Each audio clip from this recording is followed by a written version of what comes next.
Hey, what's up, everyone? You're currently tuned into TBD on KCSB FM 91.9 in Santa Barbara and netnetradio.com, Tijuana. Today, Lietoc and I are thrilled to be joined by the members of Toronto, Ontario Post Country four-piece Westelaken. The band is Alex on bass, Lucas on piano, Jordan on guitars and vocals, and Rob on drums. Since 2018, the quartet has released 3 self-released efforts, all available over their Bandcamp, that has seen the quartet balance unnerved tempos and punk catharsis towards transcendent country amplified for the bar rock stage. The quartet now joins us from the rehearsal space. How you guys doing? Great. Well. Hi. Sick. Nice to meet you guys. Yeah, nice to meet you guys. So we were just like talking about how up in Toronto it's not as cold as it has been, but like you got like some weird slush stuff going on. Like Yeah. We've also seen the sun like once in the past like 20 days or something like that. Something crazy. Like the sun came first time the other day, on the weekend, which is nice. But so is it just like Yeah. overcast then, I guess? just like overcast pretty much. And then today is particularly hard because of like all the slush and the rain and stuff like that. When it rains in the winter, it's very The deeper cold is often preferable because you don't get this. It like being cold and wet is worse than being really cold, in my opinion. Yeah. Yeah. You know, I could When I it's could see that for sure. raining or the snow comes down, but it melts really quick and it's just really wet. So much worse. Yeah. I can attest to that. Yeah, we're having some days in San Diego County with the wet where we've had some weird rain showers that pop through, and then it's just at 50 Fahrenheit or so, and it just stays like that. Oof. So I don't know what range that is, like 8 to 10 Celsius. Something like that. Yeah, that's fun. Wait, so where are you again? You're in San Diego? I'm in San Diego. Thomas is in Ventura County. Hell Have yeah. I ever been to Toronto or to Canada? No. I've been to Alaska.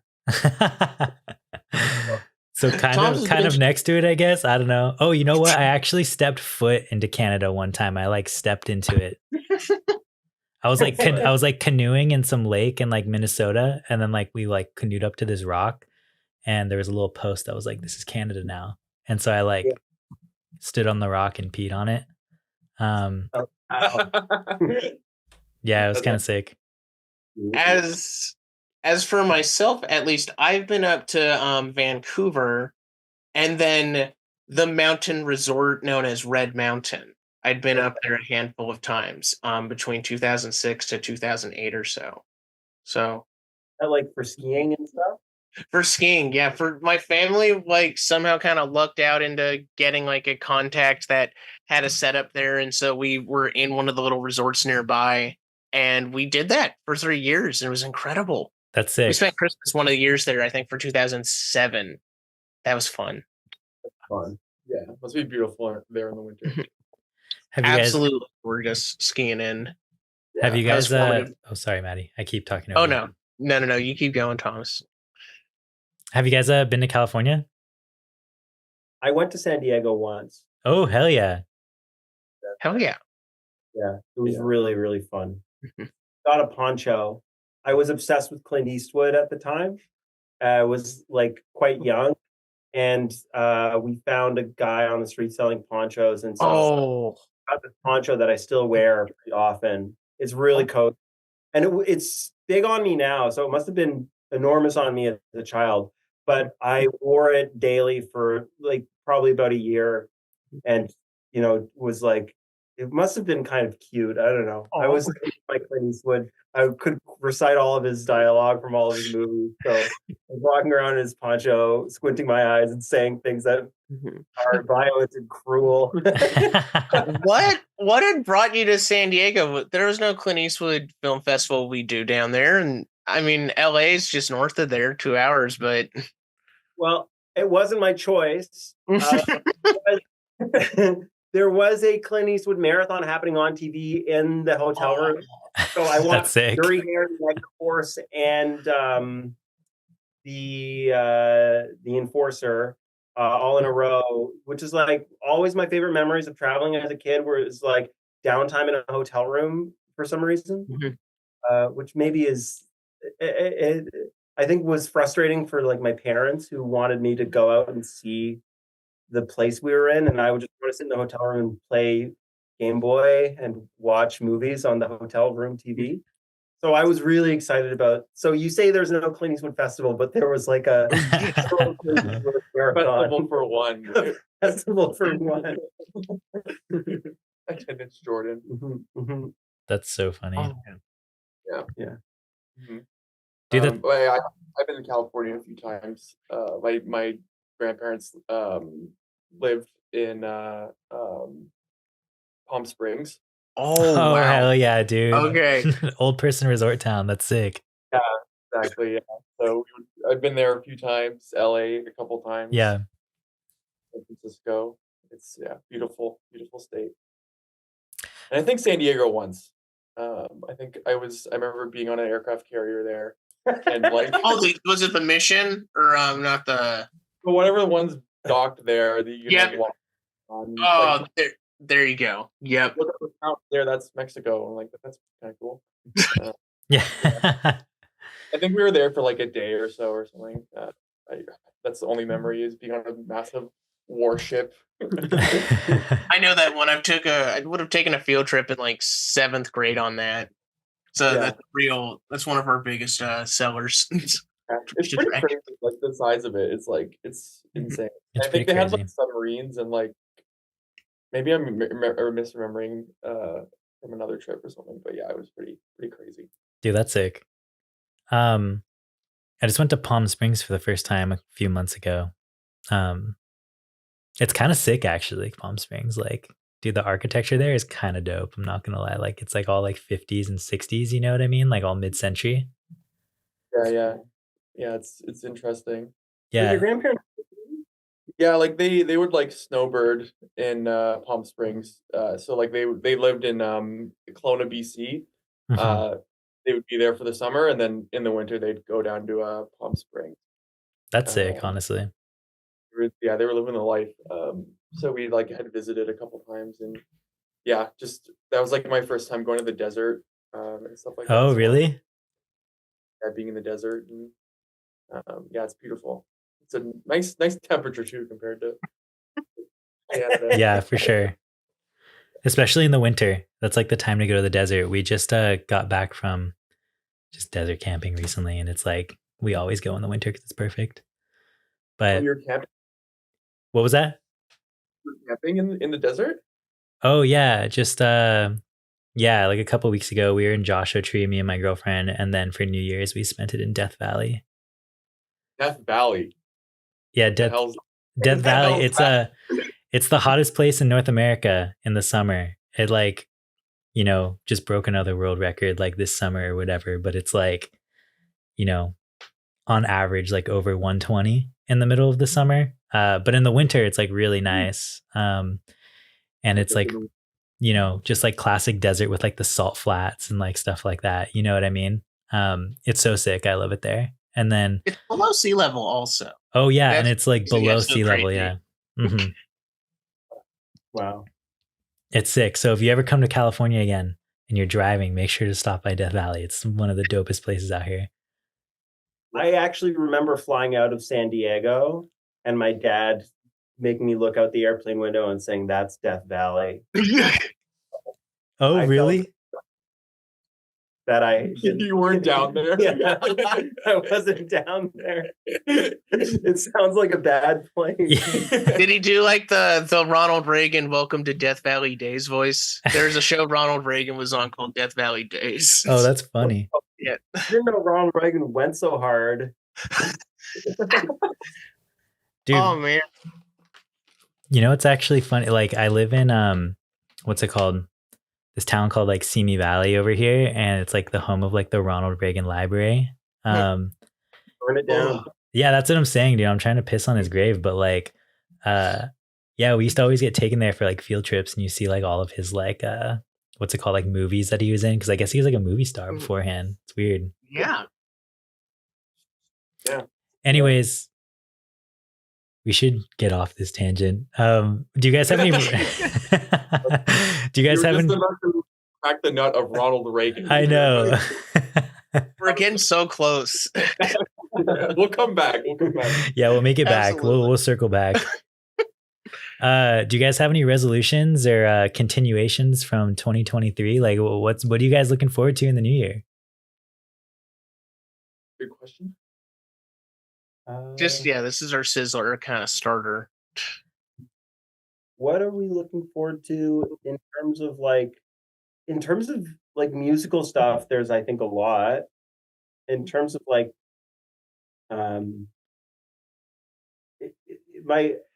I'm looking forward to playing some shows and to record again.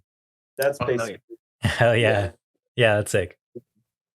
Yeah. The top down thing, and I think just like doing things a bit differently, like shows playing in places we've never been before and recording, having a bit of a different approach to it than what we've done before. Oh, wow. All right. This will be hopefully do things differently, just like see things differently. Yeah, that's sick, dude. We're looking forward to the fresh start for the new year and see what it brings to you guys. Thank you. Thanks. We'll be weeding that one out a little bit more as the interview goes on, I guess. But should I go to the next question, Thomas, or any other resolutions? Anything at all, just in light outside the band? I want to ride my bike more. I didn't ride my bike a lot last year. That's a good. I should get a bike. Oh man, like around town biking or kind of out in parks doing countryside stuff. What's up there? Both, just around town. Yeah. No, I was gonna say. Oh yeah, you go. I put up a sign in my kitchen that says "Days without reels, TikToks, or stories," and I check off a line every day, and I'm tallying it. That's sick. Where you at? 9? Is it the 9th? I'm at 9. Yeah. That's good. Damn, dude, handling it. That's honestly like hard to do, dude. So you just like off social media in general? Because I feel like if you're on social media, you're gonna see at least one of those things. Like they just get thrown at you. I'm on Twitter still, but yeah. And they don't have fleets anymore, so we don't have to worry about the days without fleets. Yeah. Forgot about that. Holy shit. That doesn't have a lot anymore, unfortunately, but it's so sad what happened to Twitter. My beloved, it's so rough. My beloved little app. They took away the bird, guys. They took away the bird and they made the posts not have as much power. How could they do that to us? Who would do this? Show him to me. Who did this? He's got a new biography, if you can believe it. No one says it's good, though. Every time I'm in a bookstore and that's on the shelves, it's haunting. Yeah. The cover photo they used of him is a little bit overexposed and like way too sharp. He looks like very creepy in it. It's not very flattering, and like maybe I haven't read it. Maybe it's like about how he's an unflattering creep. So, but I can't stand being in bookstores and seeing that thing all over the place. Yeah, he's got a very upsetting face. It looks. I think it's like meant to be reminiscent of, or is like directly in the lineage of the Jobs biography, right? Yeah, because it's identical in terms of cover design. Maybe it's the same designer. I think it is. It is it's Walter Isaacson. Right. Okay, there you go. There you oh get him out of here. It's wild how like many people like idolize him. You know what I mean? It's pretty crazy. Or it's like you hear the people that just think like he can do like nothing wrong, or they like praise everything like about him. It's just so weird. You ever go back to that Simpsons episode that he was a guest star on? Where like Lisa said, Homer's like, "Who's that?" And Lisa says, "Dad, that's Elon Musk, the world's greatest inventor." Oh, that is so messed up. I've never seen that episode. That's wild. It's the one because I watched the first 3 seasons of Rick and Morty and stopped cold turkey, and then I've watched the one where he shows up, and that just lives in my head rent free for years. 5 years at least, that evil episode. He showed up Every in Rick and time he Morty showed too. up. That's wild. Oh man. Recently of like watching old interviews and performances from Grimes, which I haven't done in a while because some clip of her playing in like a bookstore or something was going around on Twitter where she's playing Genesis. Mhm. And it just made me feel a bit sad, because I think she was pretty good. Yeah. She's obvious, and she ended the year with like that weird like white supremacist tweet. Oh right? man. What was the tweet? I didn't see it. Absolutely.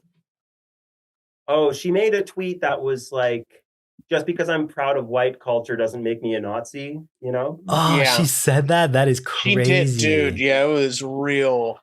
Really Was that like the Oh. last year or something? Was that Yeah, like- it was like extremely close to midnight. She went out truly on the high note for the year for just imploding. Dude, I didn't realize Yeah, that some Grimes was a exploded. Nazi. I thought that like maybe she like realized she made a mistake like for dating or No, marrying Elon. Like she's on her own empathy journey deep that is into crazy. scary waters.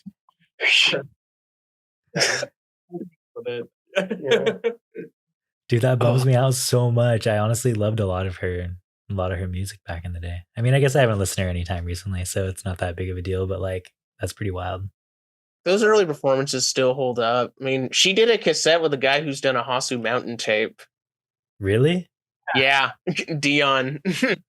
Oh, that's crazy. Yeah. So it was a different time. Yeah. I also saw somebody saying that she was appropriating Montreal culture, which is really funny. Like, I mean, there's a lot of things you can take issue with Grimes, including like when she was good and more respectable in that way. But like the idea that she was like appropriating Montreal culture. I mean, she had dreadlocks. She was appropriating a different kind of culture than Montreal culture. Yeah, for sure. Yeah, it's fun. This actually, I guess this brings up to like a kind of like question we wanted to get into or start to focus here because TBD, at least when we do this program, we don't usually talk to a lot of bands. Well, Thomas, you do the live in studios and you'll host bands and do stuff, but we don't talk to bands that are up at our geographical northern border there in Toronto, Canada. And this is a completely different cultural beast of a country with a different music scene and identity than us Americans. And it can also be deceptively foreign and remote. I watched a handful of CanCon videos at the end of last year, handful of the classic singles between 1970s to the modern day. And I'm curious about how big of a role that has all played in your musical upbringings. How does that foster a sense of pride? It's very, yeah, we talked about this recently, actually. It's very, almost to the point where I think a lot of Canadians are not aware of it. No. Where like, so there are certain songs where like you and your friends will have heard all the time growing up just through like radio or like we had like Much Music, which is like MTV. Mhm. You think like, oh, everyone knows that song. Like this is like a popular song, and then you go look it up on YouTube, and it's got like 10,000 views, and you're like, no one fucking knows this song. Like, yeah, like so it's. I guess it's difficult to know the full extent to which like sort of Canadian media and culture has like influenced and impacted us because it's just like it was just like buzzing around everywhere all the time.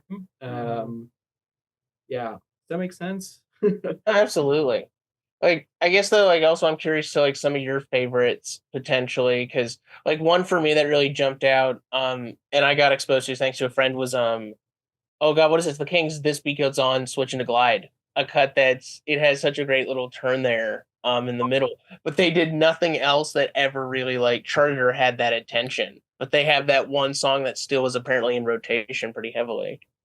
Yeah, I don't know this song. the beat goes on song. Yeah, right. Is that what they're talking about? Yeah. Yeah. Goes on that song. That's we're on the same page, right? I think so. I forget what it immediately sounds like, but it's such a slapper. Oh, Yeah, there's a small store of used a store that sells used CDs and DVDs called The Beat Goes On, and I think of that song every time I see that location. Isn't it in like a Talking Heads song? I don't know. Oh no, that's once in a lifetime. That's once in a lifetime. The beat goes or in the oh crap, I'm forgetting. Now I'm misquoting that song. Anyway, yeah, it's Canadian. Yeah, Canadian music is strange. There's an element of CanCon. So we have this quota on our airways, right? Where that has to be Canadian content, and Oh, really? determining what makes a song Canadian, like in the film industry too, is like there's kind of a bizarre and arbitrary set of rules that makes it more or less Canadian, right? So some of the way that has shaped the way the music culture and Canadian music industry exists, once you see it, it becomes very frustrating. And it like any amount of exposure to the music industry ought to make a sane person cynical and spiteful, right? And the layer, like adding the layer on top of that of like the way that the Canadian music industry is kind of like a small group of people passing around like a little award for being Canadian is like extra upsetting and annoying. In terms of like the music that exposed me to, like what you get is this, right? You get a band like the Guess Who, right? So they had a genuine transnational hit with American Woman, right? And on top of that, there's not that much, but because they became like a classic rock band, then classic rock radio will plumb the depths of their catalog and pretend like they had more hits than that one song. And you'll get all these kind of like middling, shitty, like how many Rush songs do you hear on the radio when you're on like a typical classic rock radio station? I think there's probably about 3 to 4. I mean, so you've got Spirit of Radio, that's going to be your big one. Tom Sawyer would also be in contention. Red Barchetta, possibly.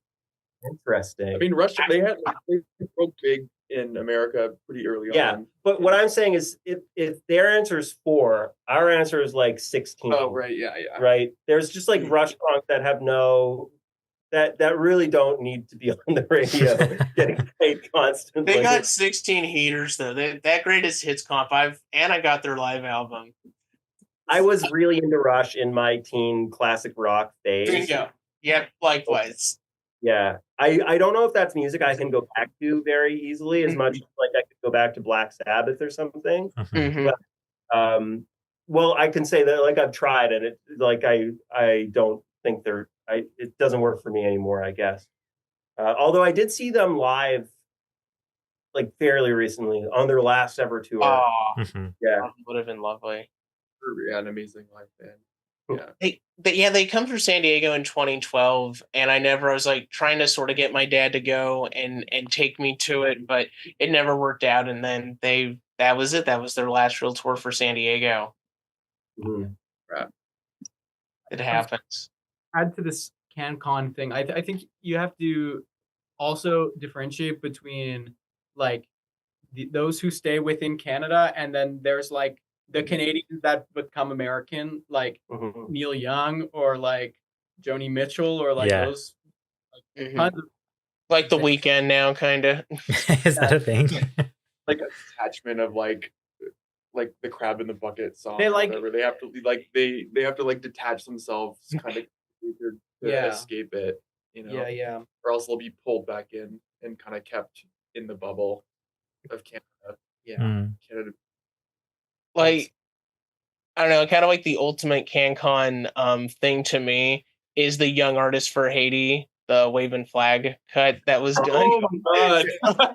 When I was a kid, they like brought us all into the school gymnasium and like put the lyrics on a projector and like made us sing it. Like, really? That is wild. Oh man! Yeah. That was I forgot about that. Was Canada. That was a Canada thing. That is apparent. There was an amazing amount of like propaganda around that song. I remember my mom telling me once, Jordan, this song, it's based on a true story, and that's so beautiful. I'd be like, what's the true story? And she said, well, when he was younger, he thought, when I get older, he'll call me Frida. Yeah. Oh man. He thought he'd be a waving flag. Yeah. Oh God. Yeah. A bit on the CanCon thing, it reminds me of. I'll ask you. Do you guys know the band Billy Talent? No. Okay, that was another one that I only vaguely heard about, and they're one like I didn't They're like Devil in a Midnight Mass, but that's pretty crazy what they cover in the lyrics there. That's like wild. Yeah, Yeah. it really hit me. When we were like just talking to some American folks this summer, like people who like play music and like kind of what I would assume like kind of grew up listening to rock alternative music. Mhm. Asking them like, yeah, do you know like who Billy Talent is? Which like up here they're like I think most people. My mom knows who they are. Yeah, like most people would know who that band is, and like most people in America don't really know who they are. So it's just really interesting that it's like they can be such a big band here and then have little to no impact south of the border. And it totally would have fit in that 2000s Billboard modern rock moment next to Puddle of Mud, Stained, Pod. Mhm. Like, and it cracks me up that like it just didn't break out in any way. It's like, what? No. Yeah. A lot of they have the good stuff. Like there's a lot of really good. Like I don't listen to them a lot anymore, but like a few songs I've gone back to. I'm like, this is great. Aren't they more on like the metalcore side of pop punk? Less like grunge? No, maybe I don't really know what I'm talking about when it comes to that kind of music. But they're great. Anyway, people watching this, go listen to that band. Yeah, if there's one thing we want to tell your listeners, it's to go listen to Billy Talent 1 and Billy Talent 2. And Billy Talent 3. No. Yeah, Billy Talent 3. Yeah. It's not as good. I've never listened to any of them. I just knew the singles. Yeah. What about the Tragically Hip? Do you know that band? No. That's another one that at least broke out more here for certain. Or at least That's seen a famous like cliched example of like in Canada they sold out arenas and played to massive audiences, and in the United States they were playing in bars and clubs mostly, right? Like and like sonically, at least the one code is like Bobby Cajun, the one that at least I've got my note here that says evil REM baby. It just reminds me distinctly of REM's Out of Time. I hear like right in that, I'm like, oh, they ran with that. Yeah, I definitely really REM core. Even down to like the cadence and style of Gord Downey's vocals feels really Michael Stipe to me. I have floated that to a friend of mine who's really into both bands, who could mount a defense that might change your mind, and I can't mount that defense because I'm still on the side that they sound like REM. But I just wanted to make it clear that there are those who would deny this. I'm happy to hear that. There's much more to it, and it's just easy to give like a real heuristic on kind of that response, but it's not even, it's like, and there's so much to REM, so we can't just take this one snippet, but Out of Time's weird effect on like popular folk for the next decade, or where it immediately kind of tiptoes around. When you hear it in adult contemporary, you're like, oh, it just kind of always fascinates me. I guess one thing that I could say that I do think maybe differentiates them, that my friend brought up, that I'll just repeat here, is that Gord Downey's writing style, he likes to tell stories, and Michael Stipe is much more kind of impressionistic. And yes, more like wit, I guess, in his writing, and will like deal with things in more of a fragmentary manner. Whereas, like Bob Cajun, which you just described, is literally like a cop who's not feeling sure about his job and his future, and is like a character study of a person, right? And like there are some REM songs that are like that, but a lot more of them are more kind of esoteric and internal, I think. Mhm. Oh no, it's I'm thinking of like Driver 8. That's like a perfect impressionistic example because every line there is like screenplay writing. That And to line, me, that's interesting. That to me is awesome. I think it's like beautiful what it accomplishes, but I'm amazed that it's like, that's it. That's what Stipe wants to do. what's so interesting about that song and the writing in that song, that I agree with you. When he sings that lyric, the power lines have floaters so the airplanes won't get snagged, right? Ooh. He's like, it's just an utterly banal, like he's just describing the fact that like there's like power lines along the side of the road, right? But he decouples it from its like hard real image and just like describes it in a way that's so bizarre, right? The power lines have floaters so the airplanes don't get snagged. It's like a completely like new, it's like a cubist approach at like a real image, right? It's like it's so it's just like so fascinating, I think. He's like brilliant at doing that, at like turning ordinariness into something bizarre, right? Yes. Hey, Michael Stipe's a good writer. We're gonna shout out to that. Shout out to Fables again. Yeah. Billy great. Talent 1, 2, 3, and Fables. We've got a lot of recs running this one so far.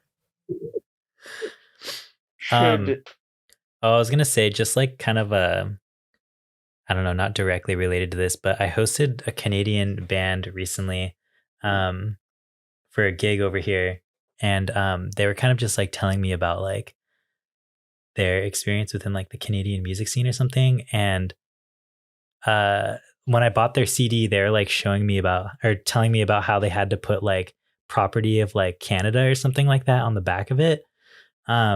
I thought that was like so interesting. And they're also saying in order to get funding for their tour, they weren't allowed to play like venues under a certain capacity. So they were like keeping like, I don't know. Do you guys know anything about this? That's Yeah. the granting system. Oh, okay. Yeah. Or quirk about, our beautiful industry up here that we've made. Yeah. Who was the band? Do you know? They're called Luge.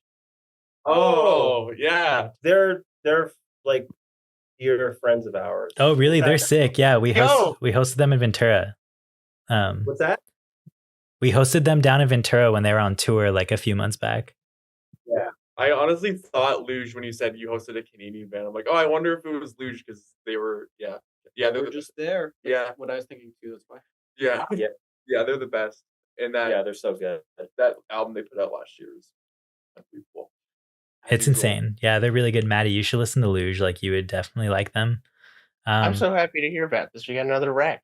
Yeah. Yeah. But I just thought it was so interesting how they're just talking about in order to get, because I guess they funded their whole album from the government and their tour or something like that. And I thought that was so crazy. But then there was just weird things where they had to like put like that on the back of their record and like, yeah, they weren't allowed to supposedly play certain venues or something like that. Yeah. That's from what I've seen from most like independent or like smaller bands, yeah, producing like vinyl or CDs. Most of them like will have like some sort of like whatever granting system, giving them the money, like just the logo on the bottom. Mhm. A lot of labels too are like funded through that system as well. Oh, So, really? like, yeah, like a lot of like doing like a lot of interns at labels up here like will just like write grants for the labels, just like fire out grants and stuff to like I'm fund. trying to think of because I got a cassette for Tabs Out last year, like last month. That was on Not Fun, and it's a Canadian one that has. It was released by an American label, but it has the Canadian sticker in there, or not sticker, but it has that. And then Constellation Records comes to mind, but I don't immediately like think of it having their stuff funded through Canada because they've been such a strong Montreal label. Yeah. So there's like federal funding. There's like provincial funding, Mhm. which for you would be like the state level, right? And then there's like municipal funding. So there's like different organizations throughout different levels of government, basically. Luge probably got a factor grant, right? That Oh, Ontario. BAC. I thought they got Canada. Yeah. Yeah. It's You can get multiple too. I think you can stack them. it's interesting. It's one of the things about playing music in Canada that seems really distinct from playing music in the United States is that we have like this whole apparatus to get money from the government, and you can get like quite a bit of money, but the conditions are like very kind of strange and emphasize this idea of Canadianness, right? Yeah. And then also the systems are relatively new and are set up by people who want to be able to give grants to their friends and people they know. Oh, and that's so a sick. lot Yeah. of the money just circulates around this same group of people. Oh, that's kind of a And bummer. it's really frustrating. Or from like the questions you get, I kind of sometimes get a sense of like they want to have like they want to. It's like an investment for them. Like they want to return. They want to show. It's not designed to support people like us who are like probably don't have very concrete goals set about in regard of like climbing the sort of corporate industry like ladder and like engaging a lot with that system. Like if you want to like be the next waving flag, that system is like set up for you to like go through. Yeah. Right. And there's Speaking of this, like we were talking about Grimes earlier, there was a kind of a big controversy because the grants, they have to publish who got awarded grants and what they got awarded. Yeah. And while he was living with Elon Musk, Grimes got like an $80,000 grant, right? So she's like That's wild. not a resident in Canada. She was living with a billionaire and still through her labor got awarded like an $80,000 grant or something like that, right?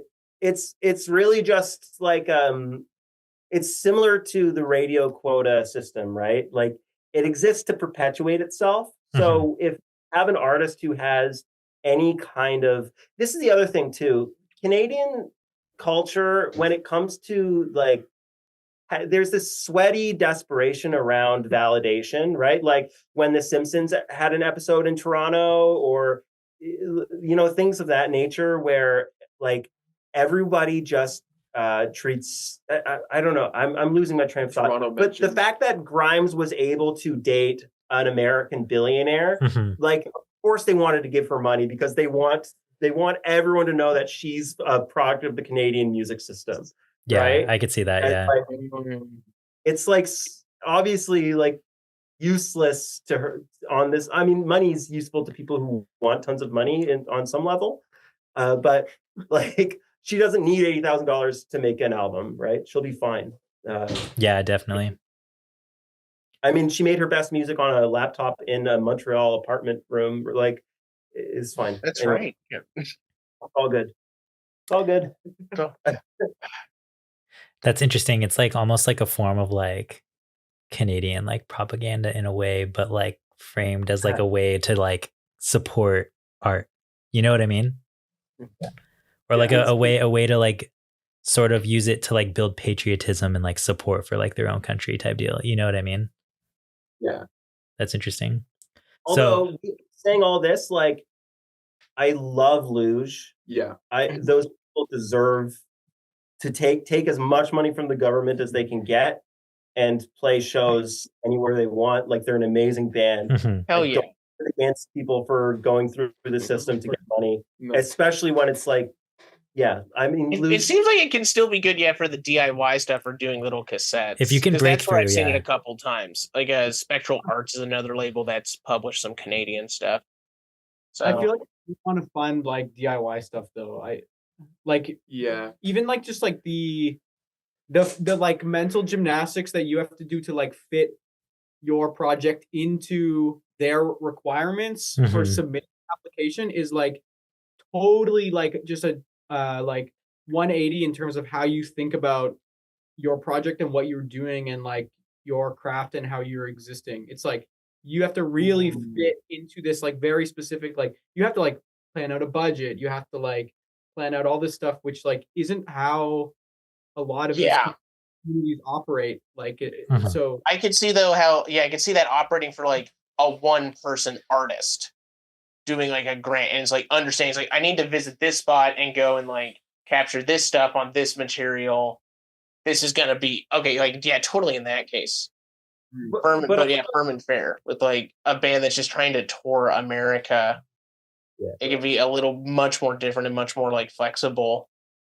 I also think like what Lucas is getting at is that so many of these grants require you to apply like a certain amount of time before you start recording, let's say, you know, a certain amount of time before there are grants for like for creation, like you can get a grant to help you write, you know, but I have a friend who got a grant by saying that they were going to make an album based on COVID. And they said what they were going to do was write a bunch of songs in isolation and then send those to other people in isolation and have them add to their mix.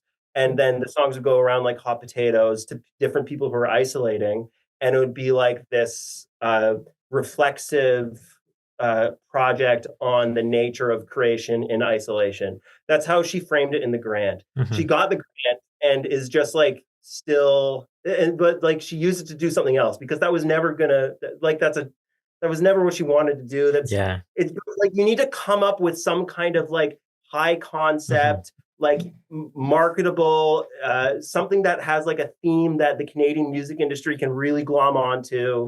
You know what I mean? Like you need to be able to sell it as a package like that. And then once you have the money, do something actually meaningful to you. And at some point, the grant system is going to check in on her and be like, hey, where's this album? And she's going to say like, oh, like I'm still working on it. You need to give me another 6 months. And I think she's been doing that for a while. And maybe at some point she'll have to just like whip something up quickly to show to them. But like a lot of people do that, right? You just have to like make up a concept that emphasizes some sort of aspect of Canadianness or something that feels really present and trendy. That's a really good book that somebody can read and go like, oh yeah, we should give this money. And then you can actually be creative with that money, hopefully. Yeah. It's very frustrating. That's really interesting. Yeah, I was gonna ask, like, what if you do that and like you don't actually like end up finishing the project or like just do something completely different? Are they gonna like penalize you type deal? I think some grants like you do have some sort of follow up and like check in like that, but I don't know about like what the repercussions would be. Yeah, because I was gonna say, like, why not just take their money? Like, take their money. They do that, you know what I mean? Like, everybody should just like shoot to do that because it's like, yeah, that'd be a lot of useful money.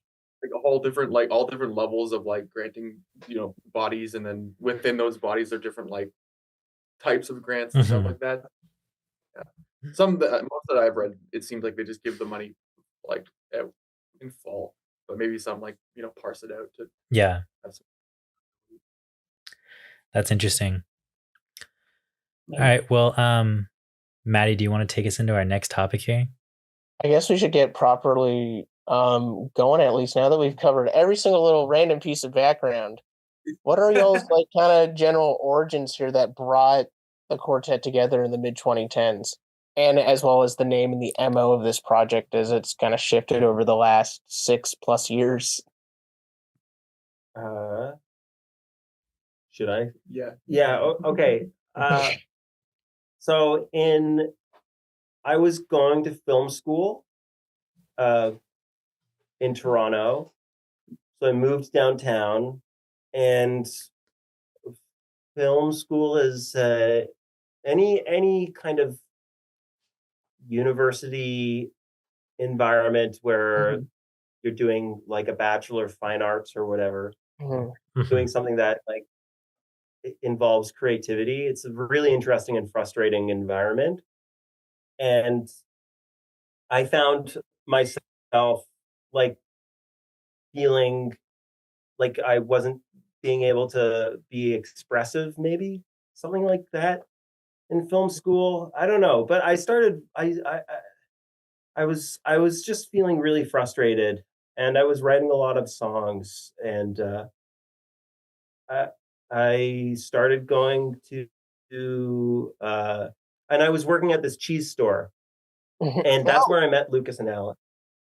Was they one day Lucas walked in and started working there, and then he got a job for his friend who turned out to be Alex. And so we would work together and talk about music all day. And simultaneously to this, I was writing my songs, and like once you have songs written, it feels really frustrating. I don't like have a lot of capacity for self-recording or self-releasing, especially at the time. So like my only way to like feel like I was able to like do something with the songs was to go and play them. So I would go to this open mic every Monday. I think it was Monday, right? So yeah. Yeah, this place called the Free Times Cafe, which is in Toronto. You don't even know the intersection. You could Google it. It's still there. So yeah, I would go there and play, and Rob was playing songs there too every week, and everyone would go to like a couple a week, and I would usually see Rob. Rob has this solo project called Squiggly Lines that's really, really amazing, and so I was going there and just like watching Rob and like kind of amazed at his songwriting, and I would just like all I would eventually just mostly just became like we started hanging out at these things and became friends, and so I was going to those a lot more for the social aspect. I don't know how often you've done like open mic stuff, but it's usually like a really weird environment. It's like unpleasant. It's awkward. Yeah, I've been around him. I definitely know that. Yeah. So like if you like I at the time just had this completely overwhelming need to play songs. So it was like you have to be able to sit through this 3-hour brutal like march of it's just like a terrible time, right? But like for 10 minutes in that you could play your songs, and then it was like now I also get to see Rob and our other friends, Monty and Rob's brother Dan. We just like kind of started hanging out and doing this a lot. So that was like my social life, was going to these open mics and chilling with Dan, Rob, and Monty. And so Alex and Lucas and I were becoming friends at this cheese store we all worked at. And I think Lucas and Alex had more familiarity with like Toronto music, with who was doing house shows and stuff like that. I had like a little bit of it. I had some friends who played in some really good hardcore bands that like were starting to sort of blow my mind. I had no real understanding of the existence of local music until I went to this show that was my friend's band VCR opening for Sheer Mag.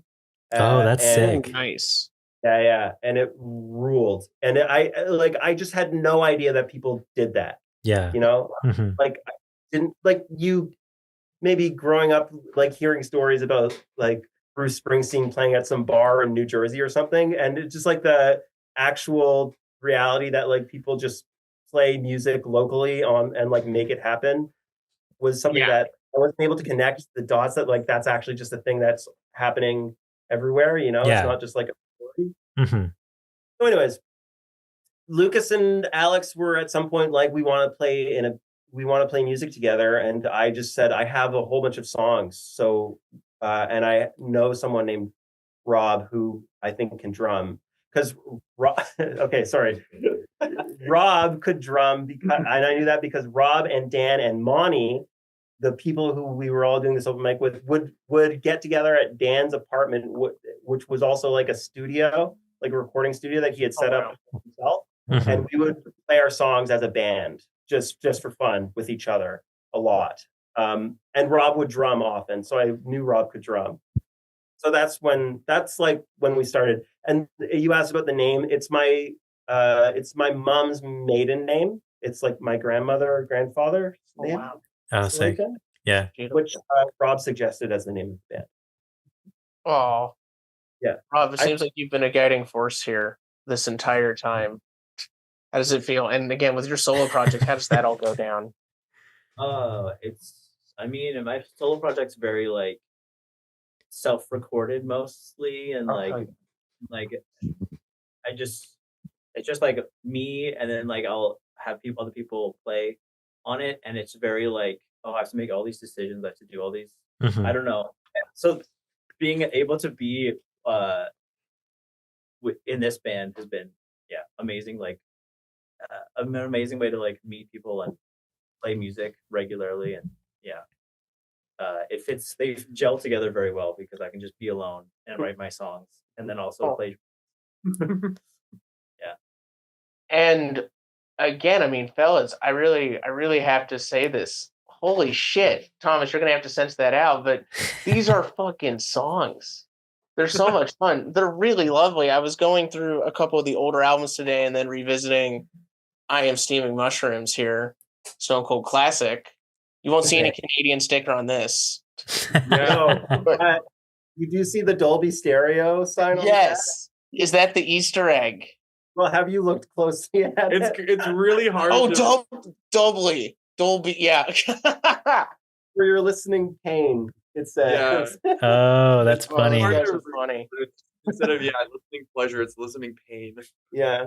So One, because I don't know. I mean, what I've appreciated about these songs is that there's been a slow progression over the years, kind of just working out some really idiosyncratic directions. You've got a bit of the organ. There's the one cut with kind of a little bit of reggae to it. There's a lot of hardcore punk, or kind of just straight up noise that shows up, and then slowcore, really folksy slowcore dirges. And none of it ever sounds really bookish, though. It's well studied, but just also kind of something though that's natural that comes out. And I'm curious, like, what, especially because you all are in your really nice looking studio or rehearsal space right now, I imagine. But is there a lot of improvisation to this? How have songs, especially over the last two albums, really developed? I'll circle back to that in a second, but just like to note because I think the rehearsal space actually really ties into this. We used to rehearse at this place called Ozzy's Palace, right? Oh yeah, track one. Yeah, which is what the opening song on that album is in reference to. Mm-hmm.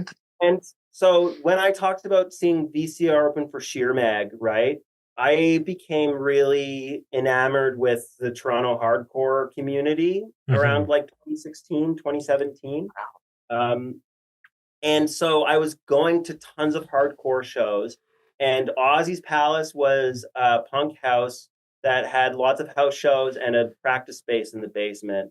And for a long time, I was just kind of like going to shows, seeing all these people who all loved each other, who all played music together, and felt like an outsider, but also just like loved seeing this community. Yeah. It was like a little bit voyeuristic, but also was like a real sign that like people can do this. Like I said, I just had no idea that it was being done. Yeah.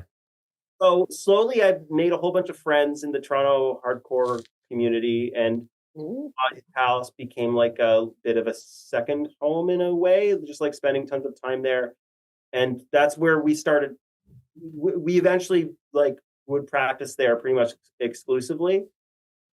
And then they actually got evicted, and the people who got evicted for about like maybe 5 or 6 years, Ozzy's Palace was like a rotating kind of people would move in and out, but it was always like in the same community. But eventually they all got evicted.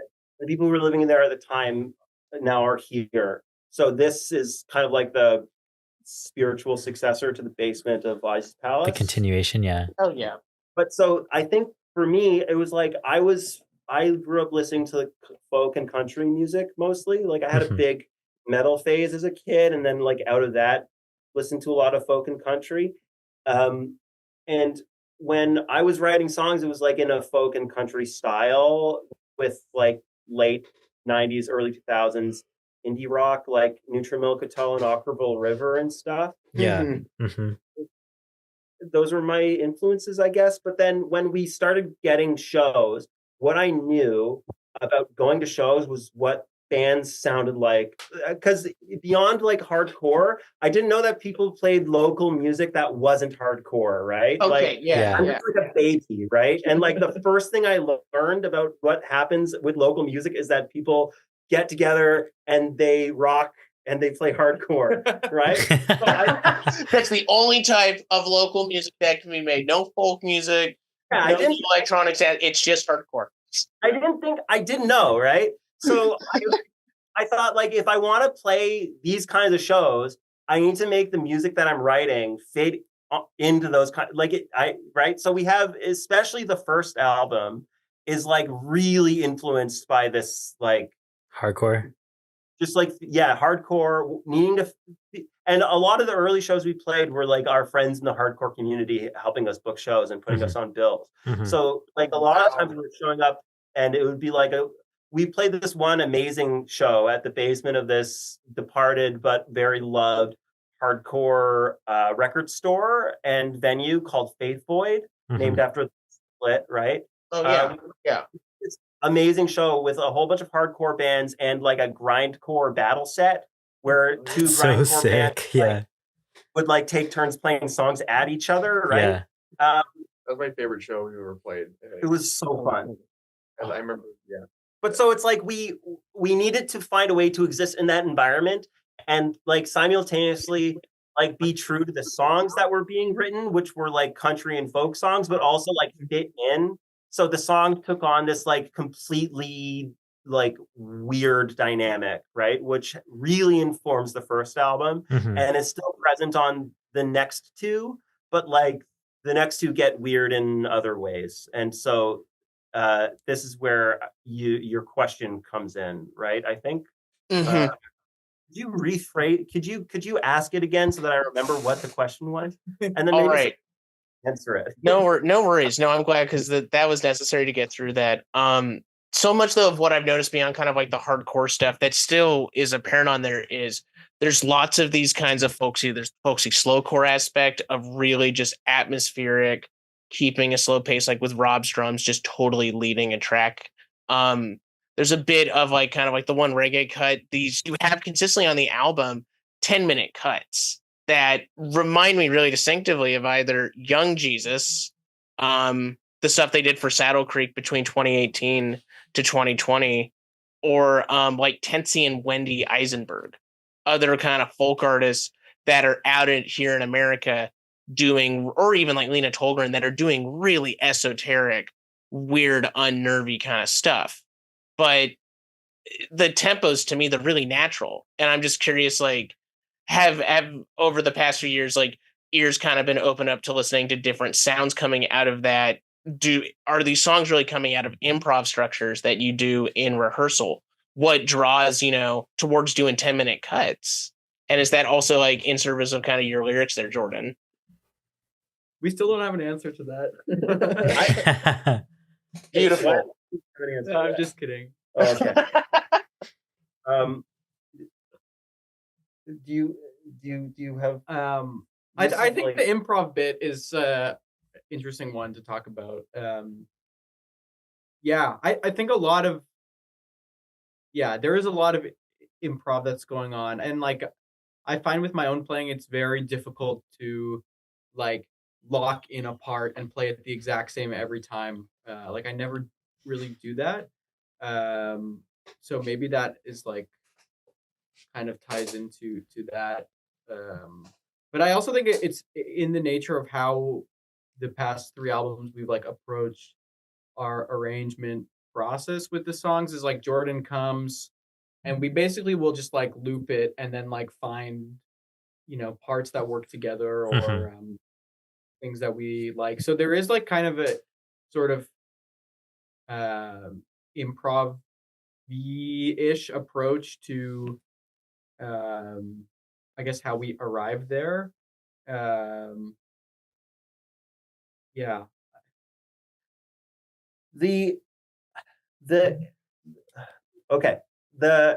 I can speak specifically to a couple of things that you brought up, right? All right. That's perfect. The reggae thing, right? That's actually Rob's brother, Dan. Right? Oh, that's right. Yeah, and he's thanked there for the one cut.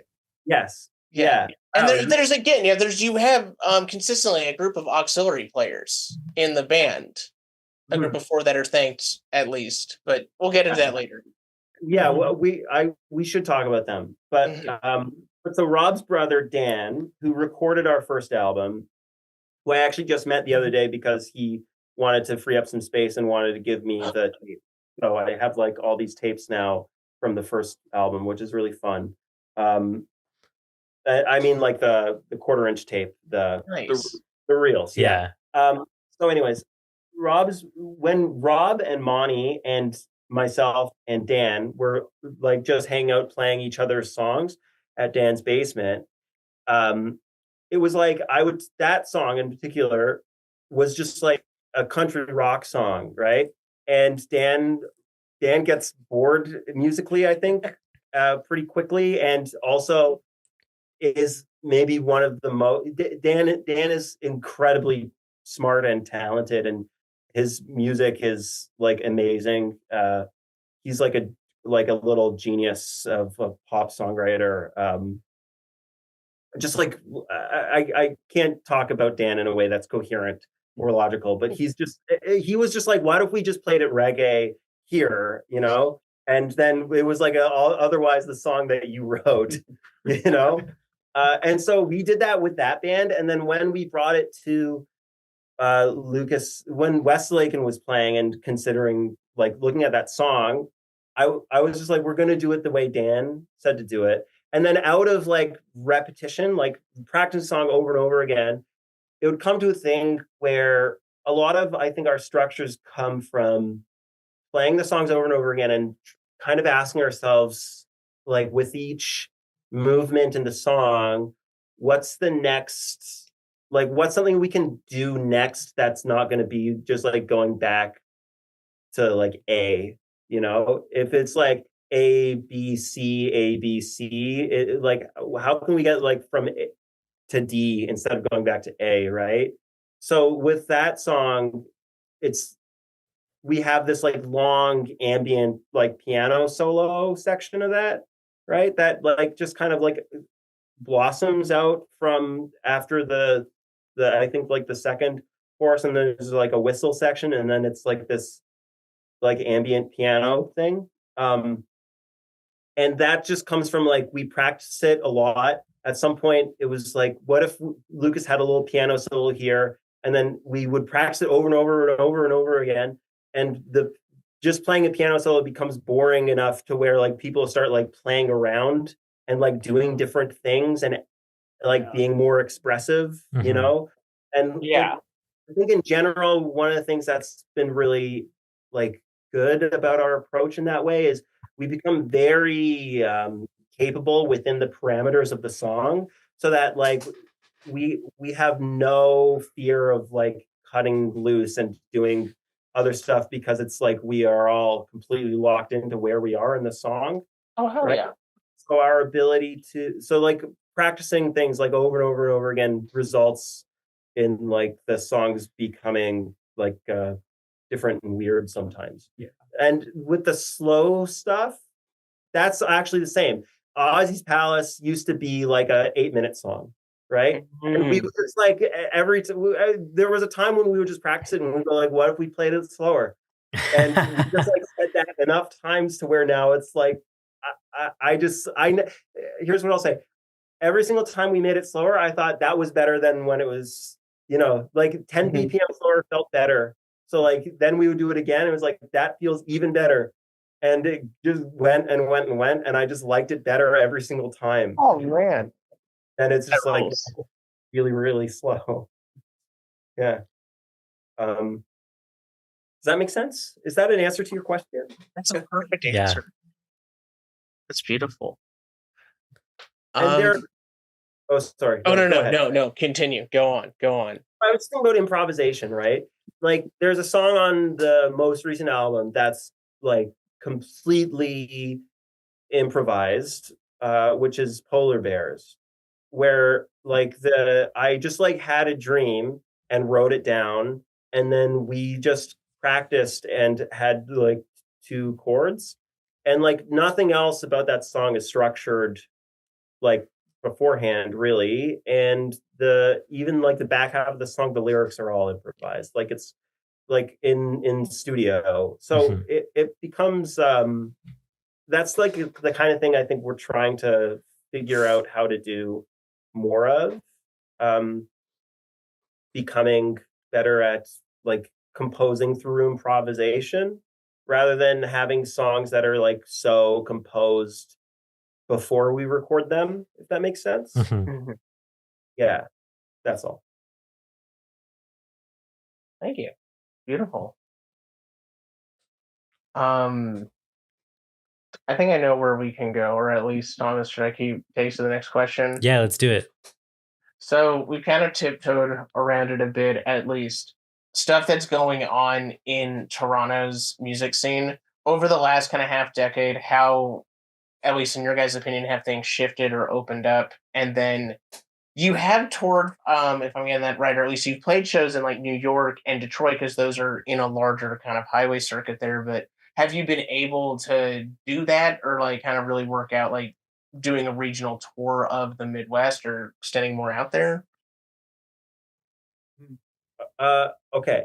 Sorry, am I talking? No, you go. Okay, here I'll answer this a little bit, but other people should feel free to chime in, especially about how Toronto's music has changed over the last 5 years. But just in terms of the touring stuff, not to like continue to talk about bureaucracy, but the playing shows in the United States as Canadians is actually really expensive and requires lots of paperwork. Oh, really? American bureaucracy, not necessarily as Canadian. This is This is our your government this time. So we actually did decide we were like we got visas, and that's how we were able to play in Detroit and New York, and we played in New Haven, and we're touring in May in the United States. The visas we got them for a year, right? So that for that period we can enter, exit, re-enter. And so we're gonna do like it's less of the Midwest, more of like New England and what do you call it when you're in Pennsylvania? Is that the Midwest? Pennsylvania's Midwest, It's vaguely at the Culturally tip there. Midwest, You got but- Pennsyltucky. You got Pennsyltucky, which is the crazy rural part. That's the scary part. Yeah, I'd say it's like culturally Midwest, but it's anyways, we're going irrelevant. from, Yeah. But it's one of the colonies. It's one of the OG colonies. So we're going from like Burlington, Vermont down to Philly is like the line basically, and like a lot of cities in Oh, sick. are you gonna do New Haven, Connecticut again? Do you think? Hartford. Hartford. All right. Just make sure to get some New Haven style pizza. That's the pizza. There's a place that does that out here in San Diego, and I love that. Is that a crust. thing? So, I didn't realize that was a thing. there are little small things like that. I don't know how really regional it gets, but I like that style. I made us do that when we played in New Haven. Yeah. I was sure about it, and it was really that was one of the best pizzas I've ever had. For sure. It was so good. And subsequently, I think like one of my favorite shows we've ever played. Yeah, I had a great time. Yeah, everything about New Haven was really, really good. Yeah. So we're gonna go see what Hartford. We're going to Hartford now, just north. Wonderful. Touring the States. Yeah, the most frustrating part about the visa situation is like the time it takes. Like, you need to apply for the visa 90 days before your first show. That's wild. And then if you want to have the visa for up to a year, it can be valid for up to a year. You need to prove that you have provide paperwork to prove that you have work or gigs throughout that 365-day period. Really? And then so the combination of the money and the time it takes to get the visa, it's very frustrating and adds a ridiculous barrier to playing shows. But when you have it, it's so great because it just literally opens up this massive window of cities we can drive to that are within a day's drive. Because without it, touring in Canada is pretty it takes multiple days to get to. After you get out outside of Montreal or Sudbury, it's to get to the next city, it's a couple drive. Oh, really? Yeah, so you want to drive, get to the show, play the show the same day, basically, kind of thing. We got a bit of that when we talked to a guy who runs a tape label down in Australia, and it was just all the coastal cities, and there's so few centers. Yeah, I can imagine how insane it is. And when it comes, to like stuff that's not just in the Midwest, but in the Northeast, that is so connected. The going an hour or two between, because if it's like in a day you can get out to Vermont, well then from there you're just a few hours away from all those other cities. So it's a completely different circuit, and a lot of good luck in May on that. Yeah, it's like a series of 2-hour drives. In like Toronto to Montreal is about 6 hours, and then you have Ottawa and I don't know what else. Peterborough, Kingston, London. Yeah. I love Ontario. Never mind. Yeah. I'm maybe the most cynical about Ontario. Yeah. Yeah, but we've been here the longest. We haven't been in New Haven very long at all, if you compare how long we've been in Ontario. So true. That'll be exciting. And then for the Toronto music scene thing, it's definitely changed a lot over COVID. Is it still kind of hardcore centered, you'd say? I don't know. There's a lot of hardcore happening now that I'm kind of out of the loop with, but like I just like lurk. I see some gigs. It seems like it's having a resurgence. This is something I like. I'm not really sure how to answer properly, because it feels like always things popping up and always things disappearing. And I think like our general circle of people is just like getting older, and like some people are like losing interest or like doing other things. And like, I think the communities that we were like really tapped into, especially like pre-COVID, have like dispersed quite a bit. So I think that leads us to paint a certain picture of what music is like right now. But I do see like a lot of evidence of, I guess, like younger people. I mean, we're not that old, but like younger people, like or like new, bands coming up, and new and whatever. So hardcore is definitely happening. And there's great bands in Toronto that aren't hardcore too. Like once we started making friends, and this actually also developed out of like making friends by going to hardcore shows, is just like a lot of people playing a lot of different types of bands, right? There's lots of different music. And so Toronto, there's some bands and friends who I like really like love and admire in Toronto. I think something about Toronto music that I find frustrating, and this is not here's two things, right? Here's the Toronto has an awful housing market, right? It's like one of the worst in North America, so Toronto's infrastructure is really bad. Places where people put on shows reflects that, right? The types of buildings that you can get space in are like generally unpleasant to be inside. They're like really industrial. They're really utilitarian, and it's really expensive to hold on to a space, right? This is like a wider music culture problem, but you turn into like a beer salesman at a lot of these types of venues. The best way for any venue to stay afloat is to sell tons of alcohol. And then moreover, it's like when you go play a show in Montreal, a lot of those spaces are in like nicer, older buildings. So it's just like you have a better time being inside of a space that's not like a sterile and vacuum sealed like cube, if that makes sense. Yeah.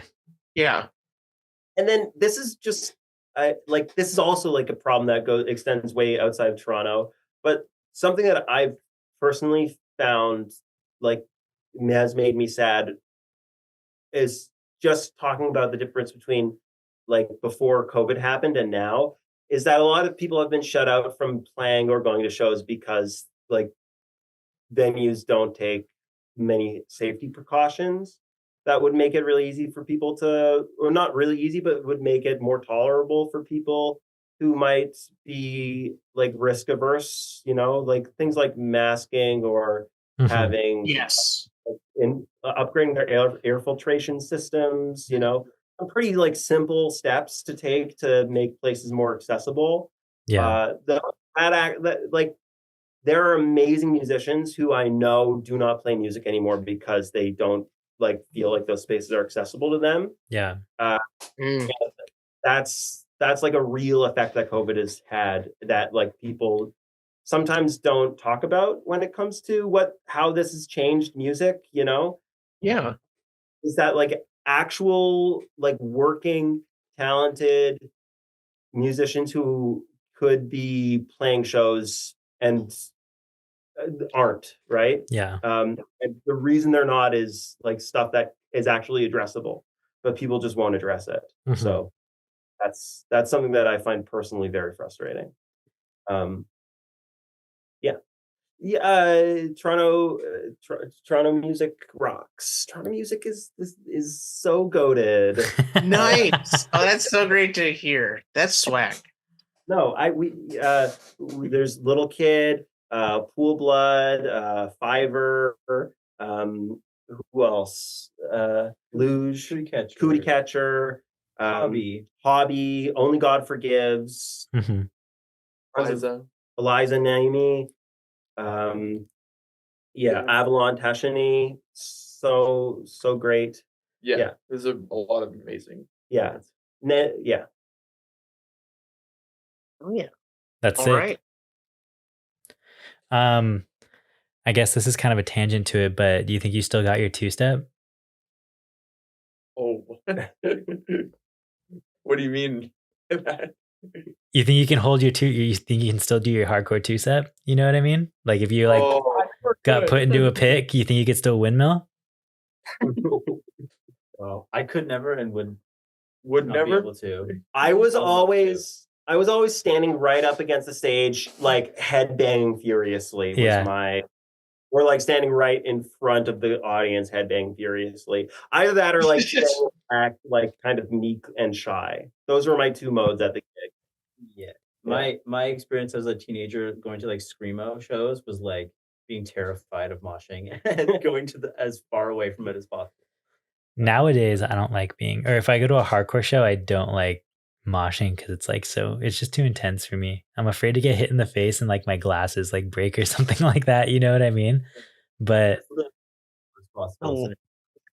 I forget because there's always that great video of the pit retirement guy who's coming out of pit retirement. Oh yeah.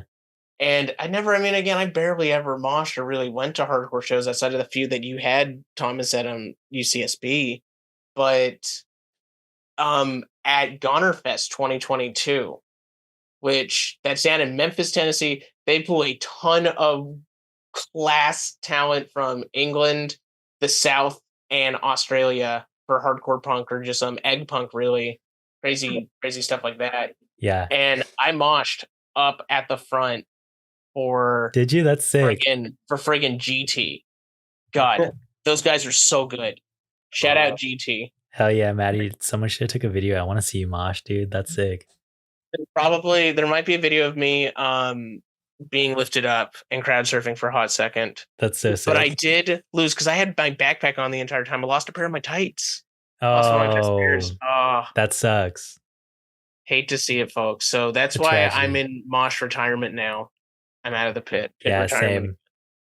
same. In the middle of practice today, I pulled up that video of the singer from Red Death introducing a song by talking about his job jacking off horses. Have you seen that video? I've never seen that. That sounds wild.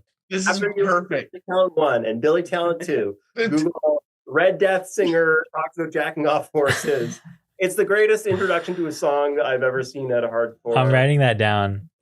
Yeah. Wait, that brings kind of like we're coming to like some of the final questions we got here, but wait. Oh, Thomas, you're writing it down to the doc. I wrote Red Death singer jacking off horse. I'm gonna go back to that. Jordan, you run the Twitter account, yes? Or you handle Yeah. So you've been tweeting about getting into some of you've been on a bit of a butt rock kick here. And again, or not. But I'm curious about some of the videos. Did this Red Dead video come out of that? No, the Red Death video, I don't know where I found it. I like Red Death. I saw them open for Power Trip, like, Oh yeah. and Okay. I really liked them then. So at some point, I guess I must have just been like looking at videos of them on YouTube or whatever and found this amazing clip of him introducing a song. Yeah. What butt rock have I been talking about? I forget, in all honesty, but you had been going down watching some really bad videos. You just kept it going.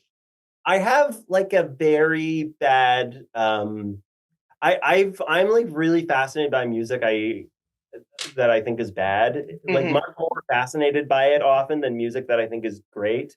And it's a sickness. So sometimes I do get very I just need, when you are just like just enthralled by something and you want to share that with somebody, like don't use Absolutely. thing. But like when what it is like this music just sucks, it maybe doesn't rub off on other people the same way that you are just in awe. And that has happened to me recently with Owl City. That was it. That was not, that's not butt rock, but that was the #1 chart shopper. Man. Yeah. Holy crap. I've only heard 2 songs from that guy. Fireflies, which is terrible, heinous, and then the dentist one, which is like next level evil as well. Oh God, you're gonna give Jordan more to get into. Rob showed me one about him going to the circus. He has a song about going to the circus. It's really bad. But he has a CanCon song because Carly Rae Jepsen sings on a song. So that song is on the radio all the time. Which one? It's always a good time. Oh, yeah. It's so bad. Oh, that's Owl City. That's Owl City. Yeah. But now I found a real intersection of my interests. I found somebody who does like AI generated James Hetfield vocals. So like James Hetfield Owl City songs has been, like that's been my latest kick. But it's just these are things I shouldn't really say. I'm sorry. Wait, so because when we're talking James Hetfield, we're talking about lead singer of Metallica, one of the best-selling bands of all time. But they've made 2 masterpieces this century: Lulu and Saint Anger. Have you heard both of those? Yeah, I mean, I love Saint Anger. Have you watched Some Kind of Monster? You see, everybody shakes their hand. And it's actually like a ritual it's like a ritual of knowing me, I think. It's like I make people who know me watch Some Kind of Monster with me. Yeah. It's a masterpiece. That film is it's like an incredible comedy. Every shot, the part where he's like, hey, I just went to Alaska and I shot this bear. Missed his son's first birthday or something. Alaska to get drunk and shoot bears. It's one of the best films I've ever seen. Yeah, every scene is like it's a genuinely well made film. It's like really strong. It's such a good movie. Yeah. They're so honest about like how awful they are. the guy, I forget, Ehrlich with his Basquiat is like next level, just like staring into like a glass, like and like the Basquiat's above him, and he's like, the thing I love about art is it's just like a series of decisions. Like, why did this guy put the squiggly lines up there? It's art. Thomas, you gotta rent it and see it. I know, I need to watch that. In the movie or something like that. It's crazy. I share that fascination as well of like sometimes it's like with later day Muse albums, like The Second Law is some of the most fun I've had with a rock album because of how stupid and like on the nose it is. And it's like why I like the Metallica albums, because they're so honest about being like, we have to do this. We had to make every decision, and it's for a product that is just angry and irate, but kind of when you got lyrics like lifestyle determines death style, or he's doing the butt rock voice on Saint Anger. Yeah. And like the therapist is feeding him lines. It's art. You can't ask for a better aesthetic than that. Well, something about Metallica that some kind of monster. I mean, this is a apparatus they've built that feeds into itself and is intentional completely, right? And this is also with Owl City, but when you listen to bad music that gives you some kind of sense of the personality of the person making the music is why it's fascinating, right? Like, because there's tons of bad music that's completely that just doesn't leave any impression on you, you know? Yeah. But I when I listen to Owl City, I'm just like this. It's like he's kind of a man child in this way. He like wants everything to be splendiferous and wonderful and whimsical and fantastic, you know? So he's like singing about, he has a song on his newest album about like when he goes to there's like a park in South Dakota where there's these plastic dinosaur statues. And he sings about like, what if they came alive at night? Wouldn't that be magical? Oh, that grinds my gears. It's so there's like a really strong sense of personality to it. And so with Metallica, they are rock stars, they're pop stars, right? So even throughout their bad music, you sit there and you listen like that, like there's Lars, like you kind of have a relation that goes beyond the music that makes it interesting. And so you brought up Lulu, and Lulu's one of the best examples ever of this, right? Because of course it involves Lou Reed, who like as a singer and songwriter is incredible, but also as a character is incredible, right? So having this combination of Metallica playing these like really sluggish, like uninspired jams, you know, just like the most kind of like basic metal like chord progressions. Yes. And they're just like going on and on and on. And all the while Lou Reed at his most kind of feeble voice doing this like batshit poetry over top. It's like it's interesting.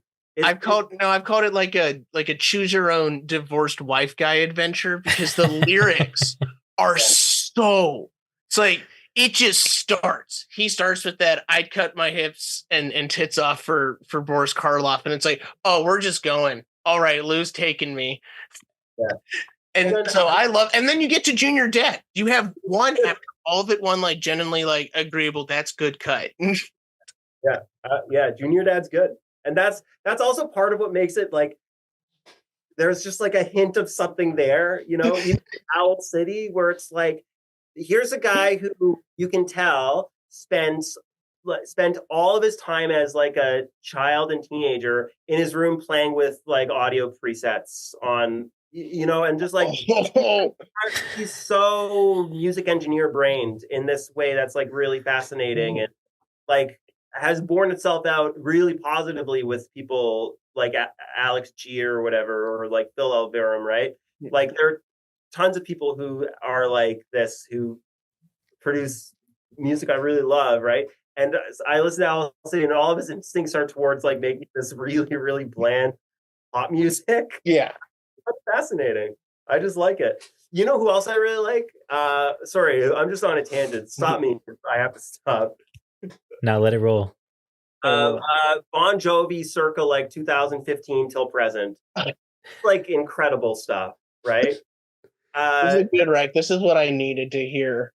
Because I think the library I work at has those CDs, but go on. Yeah. Go listen to them and watch the music videos too. There's something like the industry of like aging rock stars having to perpetuate their image through like the visual medium, right? Ooh. But nobody watches their music videos anymore, and the production values on them are kind of like weird and crazy. And then Bon Jovi's singing has gone into like a completely bizarre place that I find fascinating. I love it. I don't know. This is maybe too deep an insight into how I spend my time. No, I think that's good. This is where the real music kind of theory or like real music criticism exists now, I feel, is finding the crevices of like bad popular music and just going like, what happened here? Why did they do this? And then getting into it though. Yeah. It's beautiful. I saw Metallica a couple months back. Oh, that's right, Thomas. You got to see him. Yeah, I don't know anything about Metallica, but I went to the show. How was it? Dude, it was kind of sick. We were like really high up in the stands at like in like the stadium or whatever. And so I was just like drinking beers with like my friend's dad and just like, this is sick, dude. Like, just hyping him up. You know what I mean? He knew like all the lyrics to like every song. It was sick. That's fun. Those are the guys you want to do the show with, I'd say. Dude, it was honestly like a good time. And like, I don't really know too many Metallica songs, but it was sick. I mean, they are professionals, right? They put on a big arena rock show that's meant to be like mass entertainment. It's like going to a Marvel movie. Yeah, like, for sure. What those films coasted on was the fact that none of them were like truly abominable, right? They're just like all slickly executed versions of the same thing. Oh, 100%. And like you go see Metallica or you go see, I don't know, any band at that level is always going to put on like a baseline, like acceptable, like arena rock show.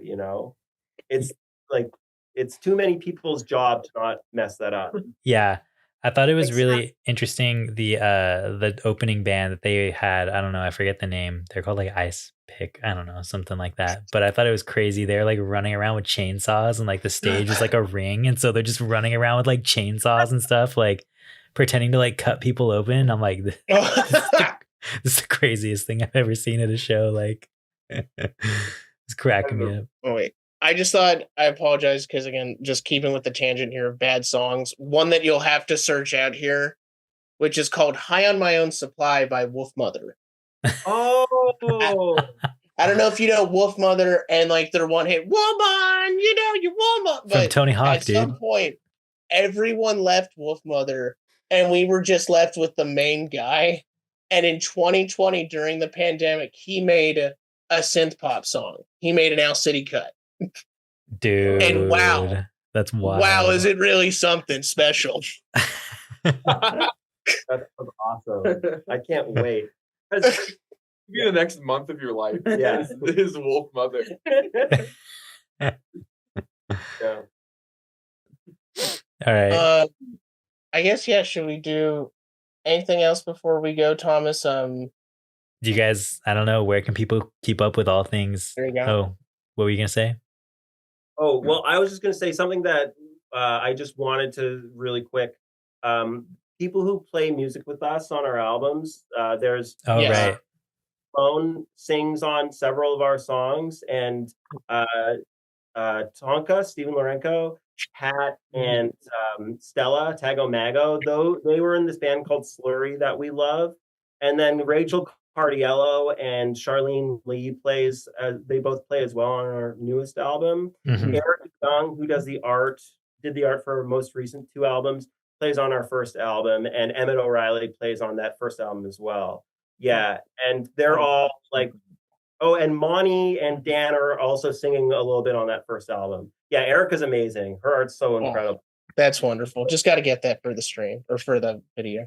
Yeah, just because we almost talked about it earlier, and because I love them all. I just want to say it. They're so good. Yeah, they really, really add to the stuff. Again, like anyone that loves really, really kind of like, if you like folk and country, if you like a bit of post rock, if you like a bit of noise, if you just like Neutral Milk Hotel indie, that's what again I love about this stuff is there's so much there to latch onto from any direction.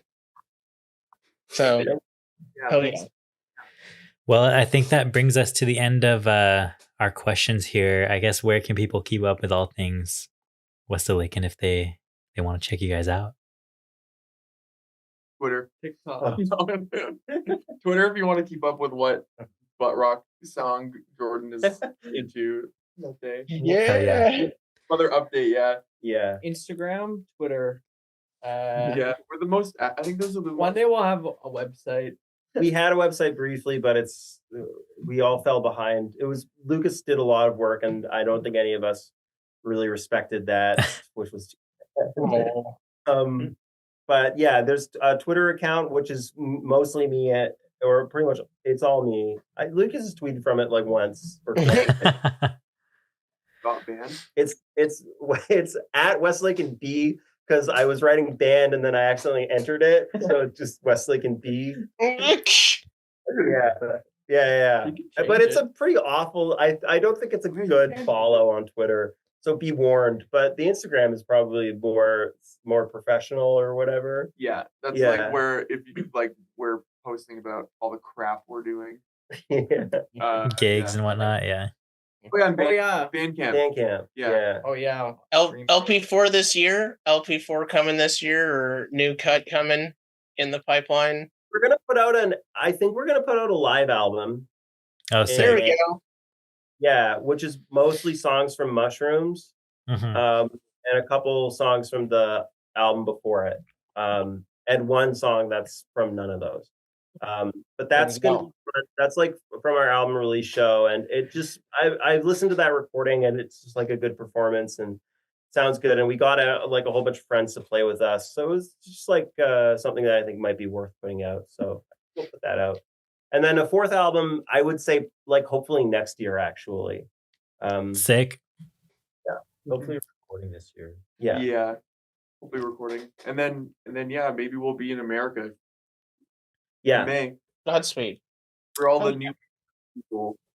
We're waiting Everyone. for the day you guys make it to the West Coast. Oh yeah, That'd be that'll so be cool. Fingers crossed. I would love to. Yeah. I think we should be in just California. yeah. I think we should just do Well, it. you got a show here. You got a show in Ventura County, so let me That's know. all it takes for me. Now we have to get visas again and go. Yeah, right.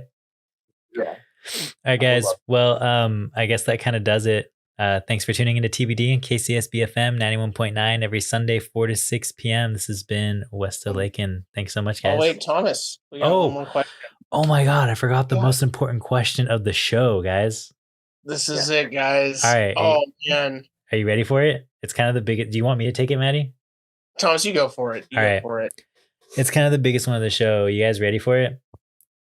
Yeah, I don't know. Maybe. Yes. Yes. Okay, cool. All right. So a rat is going to jump into your mouth. Do you want this rat to jump into your mouth head first or butt first, and why? Head first. Butt, Obvious. butt first. Butt first, I think. I don't know, Why? If recently it goes head first, it's gonna want to keep going, and then it'll run down your throat. If From- it's butt first, it will want to jump back out. I mean, you have Logical. Mhm. Tail's got He just thinks the rat's scared. We got it. Yeah, I think if the rat goes in butt first, it knows. Like, think about the like being in the eyes of the rat, right? Like seeing down a throat is much more like disorienting. Being butt first is like I'm just sitting in a pouch. I'm staring out at the world that I know. I'm not as frightened or confused. true. You Yeah. know? So you can tell what's what. And I just want, like, if the rat is in a panic, it's going to be, things are going to get worse, not better. So if the rat at least has a sense of orientation in the world, then it's going to be better, I think. Just in general too. Just Yeah. outside of the mouth. I want the rat to look at the world. I hope that the rat sees God someday. Yeah, that's true. The butt though. The butt. The tail of the butt. I'm You know, an what's- Italian. what's We eat happening- spaghetti. Dude, yes. That's haven't gotten a spaghetti answer in like 3 years. So hell yeah, that's sick. I'll be on record for head first. That's I'll a go. bold choice, dude. I believe in the rat. I think I know. I believe in they know what they're doing. They're not going to go down my throat. And You're assuming He just wants wisely to give that you it's a big- white lab rat. Yeah, It's he's, a good white lab rat that's got high marks from the school. he just wants to give you a big old kiss, you know? then I want that. And if Yeah. it goes in your mouth and then you pull it out and you get to see the rat's face. You get to first. look him right in the eyes, just like, Yeah, you know what I mean? little ears. Yeah. Mhm. That's probably the best way to do it. I don't know. I don't want to see his butt. Yeah. What if it poos in your mouth? Did you get a poo? I guess I just think if a rat's going in your mouth, like either way, it's a sanitary concern, right? Butt or face first, it's not the fact that it could poo is gross, but like there's a rat in your mouth, it's not ideal. The face would taste better though. Why would the face taste better? I just feel like it would. I don't know. rat face is different than a rat butt. Rat face might have like a different flavor and it might be worse. Rob has experience. Yeah. Rob's knows. kissed a few rats in his day. Rob's nickname is the little rat. Oh. I am happy with it. Nice. Yeah. All right. Well, yeah, I guess that does it, guys. Thanks for tuning into TBD on KCSB FM 91.9 every Sunday, 4 to 6 p.m. This has been Westelaken. Thanks so much for being on the show, guys. Thanks. Thanks so much. You.